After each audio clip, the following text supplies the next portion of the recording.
Saudações a todos, eu sou o professor Josiel e vou apresentar o trabalho intitulado Controle de Veículos Aéreos Não Tripulados via método ADRC sobre o novo paradigma. O trabalho contou com a participação do aluno Natanael Pinto e do professor Alessandro Zac. Todos nós somos do Cefet, Rio de Janeiro. Então, a apresentação está organizada da seguinte forma. Vamos abordar primeiro a introdução, depois a DRC padrão, posteriormente o ADRC sobre o novo paradigma, que é o controlador utilizado nesse trabalho, a equação dinâmica do drone, a estrutura em cascata, que foi utilizada para implementar o controle, e, por último, os resultados de simulação. Então, a gente sabe que os drones têm várias aplicações, indústria de entretenimento, tarefas de transporte de cargas, na agricultura, como lançando pesticida numa plantação. Acontece que, em algumas tarefas, a massa do drone varia. Tarefa, por exemplo, transporte de carga e lançamento de pesticidas, a massa varia e, consequentemente, varia os parâmetros dinâmicos. O momento de inércia também varia. Além disso, em voos externos, há perturbações decorrentes das condições atmosféricas. Então, uma tarefa de rastreamento de trajetória, é muito importante que o controlador seja robusto às variações nos parâmetros dinâmicos e também às perturbações externas. Nesse contexto, esse trabalho propõe a utilização do controlador por rejeição ativa de distúrbio, ou seja, uma variação desse controlador, que já é o ADRC, o controlador ADRC já é bem conhecido na literatura. A gente propõe uma variação, na verdade foi proposta no CBA de 2010, porque a gente está propondo nesse trabalho a aplicação dessa modificação, que a gente chama de ADRC sobre o novo paradigma, no controle de rastreamento de trajetória por um drone. Então, para a gente entender o ADRC padrão, a gente propõe, a gente utiliza um sistema de segunda ordem, por uma questão de simplicidade, onde A1 a 0 são parâmetros dinâmicos incertos, D de T inclui os distúrbios externos e não linearidades do sistema, além de dinâmica não modelada também, e B é o coeficiente, é uma constante que é chamada de coeficiente de controle, cujo sinal é conhecido. A questão é que essa equação de segunda ordem ela pode ser representada da seguinte forma após um desenvolvimento algébrico. Lambda 1 e lambda 0 são escolhidos pelo projetista e de tal forma que essa equação diferencial seja estável. É o erro de rastreamento, y menos yr, e G de T é o distúrbio que a gente chama de distúrbio generalizado, que inclui também o D de T. Ele tem outros parâmetros e variáveis do sistema, né? Mas inclui também o D de T. Se o G de T fosse conhecido, a gente poderia propor essa lei de controle simples, que iria fazer com que esse erro de rastreamento fosse para zero. Tá? Esse aqui seria uma equação diferencial homogênea, né? Porque o G de T ia ser cancelado, e a gente garantir o erro de rastreamento nulo. No entanto, o G de T não é conhecido. Então, o que a gente propõe, o que foi proposto para superar essa limitação? O que foi proposto já também na literatura, no caso do ADRC padrão, é acrescentar um outro estado ao sistema, ou seja, a gente propõe a criação de um vetor de estado estendido. Esse outro estado que a gente acrescenta no sistema é justamente o distúrbio generalizado G. E com essa escolha do vetor de estado, a gente tem a equação de estado estendido, e a gente projeta um estimador padrão comum, já bem conhecido na literatura, para essa equação de estado estendida. Esse estimador é chamado de estimador de ordem estendida, conhecido pela sigla ESO. Então, está aqui a equação do estimador. O L, que é o vetor de ganhos do estimador, é calculado utilizando essa equação, e o ômega zero são os polos do estimador. Então, isso aqui também já é bem conhecido. Então, propõe-se a utilização dessa lei de controle. Na verdade, o que a gente fez, o que é feito aqui, é substituir o G de T pela sua estimativa, que é o zeta 3 chapéu. Então, se o estimador for bem projetado e o ômega zero for grande o suficiente, é provado na literatura que o zeta 3 chapéu converge para o G, e aí isso vai fazer com que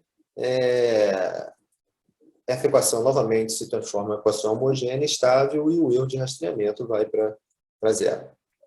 Então, esse é o ADRC padrão, já conhecido aí na literatura de controle.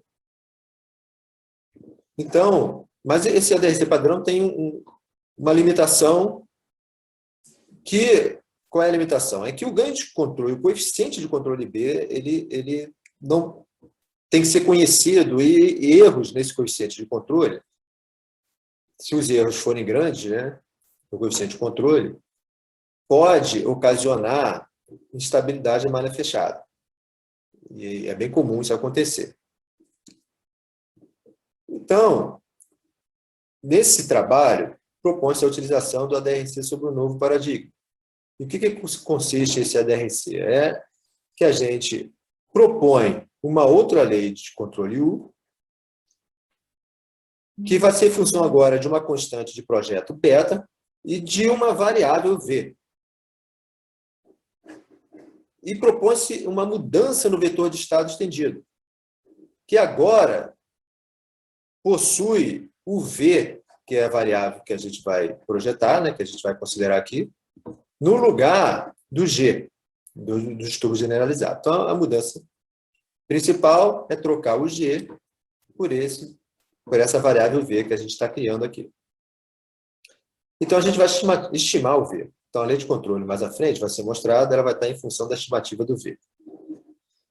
Então, com essa definição de variável de estado, propõe-se essa equação de estado estendido e o ESO da forma que costuma se projetar, normalmente. Tá? Então, agora o ESO vai ser projetado para essa nova equação de estado, que é estendida. L, calculado da forma padrão, também já conhecido. O ômega zero continua sendo aí o polo do estimador. A questão é que a gente precisa do V ponto. Então, a gente propõe a seguinte equação para o V ponto. Repara que o V ponto é em função da estimativa do V. Se a gente integrar o V ponto e substituir aqui, a gente vai obter a lei de controle proposta.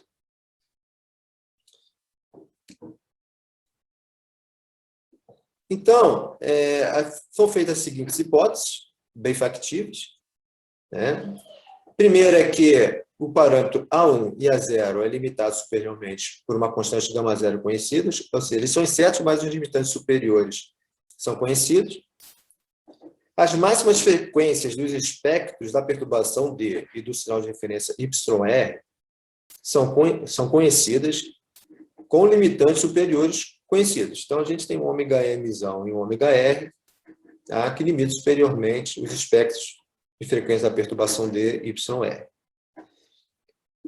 Além disso, D e YR também têm amplitudes limitadas e conhecidas. Então, eles são suaves, funções suaves, né, e limitadas. Então, mostrou-se, né, que, uma vez que essas hipóteses são satisfeitas, todos os sinais são uniformemente limitados para todo T. O erro tende para um conjunto residual de ordem 1 sobre ômega zero. Tá? E aqui vale ressaltar, né, que esse ômega zero é o parâmetro do estimador. E a dinâmica do sistema é fechada, ela vai ser governada por lambda 1 e lambda 0, que é a escolha do projetista. Então, a gente pode escolher um gama, tá? De forma que a equação característica é representada dessa forma, e gama vai ser o polo dominante do sistema em malha fechada.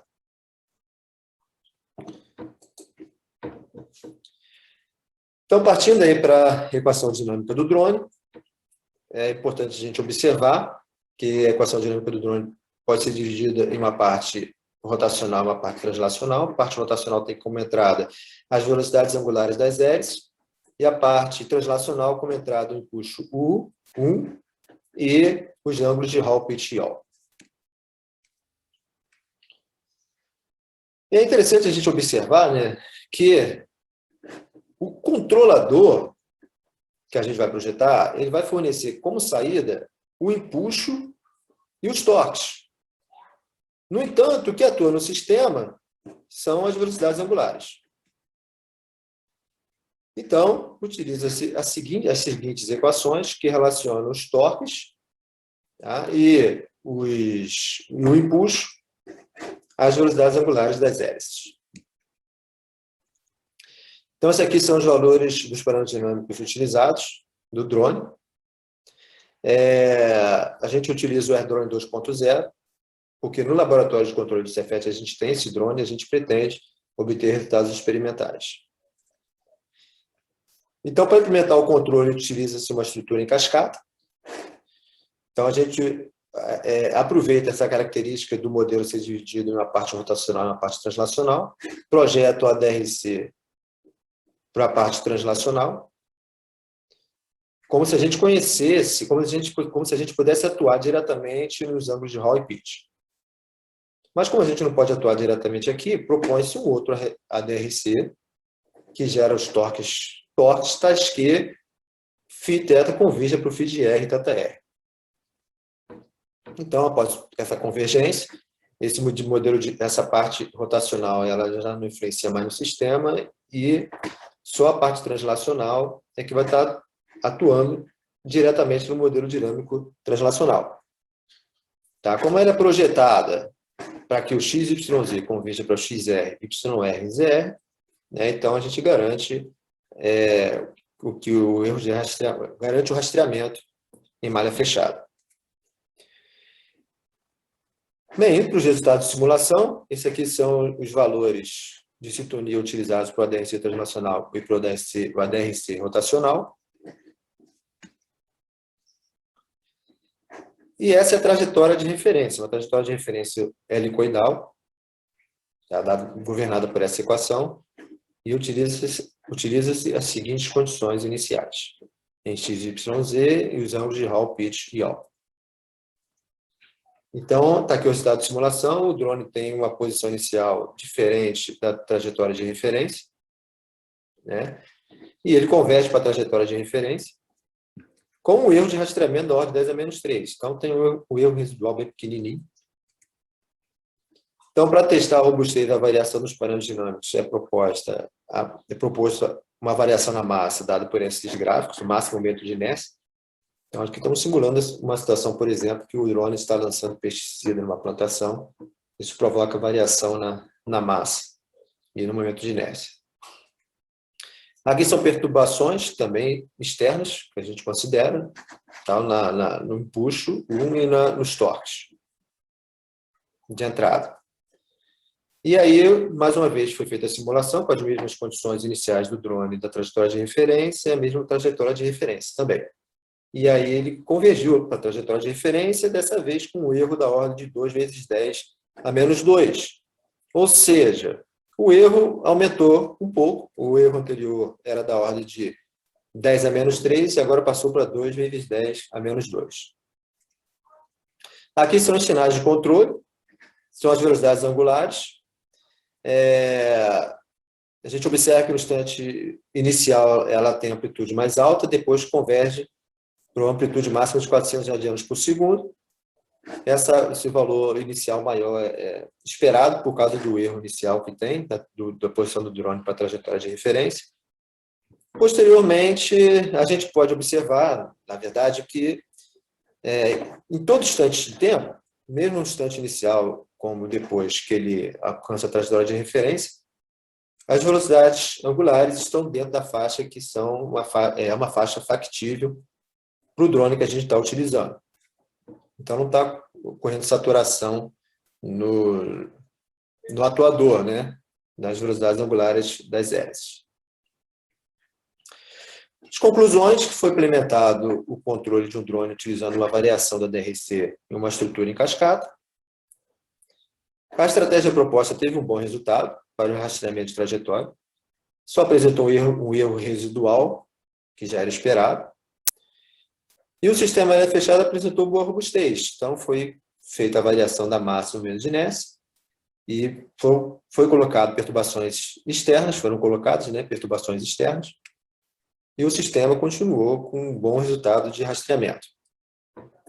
E como proposta de trabalho futuro está a obtenção de resultados experimentais. Isso já está começando a ser implementado. Agradeço a atenção de todos e estamos disponíveis para qualquer dúvida.